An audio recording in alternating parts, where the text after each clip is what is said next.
And there's a fight on every front, isn't it? So, I mean, even as you're speaking there, even the global flood is something that people argue against. There'll be people that say, no, no, no, it was a local flood.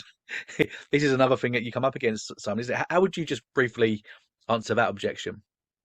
There's a couple of ways, David. I mean, Genesis talks about the whole world being evil and wicked before God. Well, was that just part of the world, or was it the whole world? Well, the Hebrew text would clearly indicate it's not a local part of the world. It's all the world was evil in the sight of God. And because of that, God brings a global flood. And when you read in Genesis 7, it tells you that all the high hills were covered up to 15 cubits in depth. Now, we know that water seeks its own height.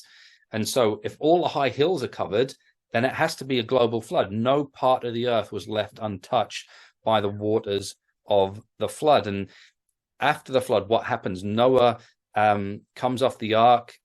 He worships God, and God promises Noah he will never destroy the world again through a flood. And he makes that covenant with Noah, with the animals, with the earth, to never destroy the world through a local flood again. But since the time of Noah, if you think the flood was local, well, how many local floods have there been in the world? Which would mean what? God has broken his promise.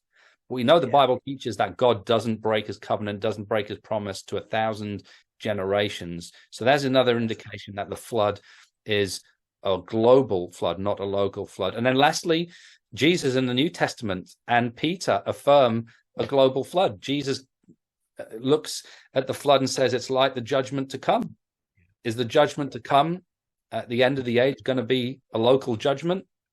Well, no, quite, because you can't use a global a local judgment to say the future one is going to be a global judgment. It must be a global judgment in the past in Noah's day for it to be a global judgment in the future at the end of the age.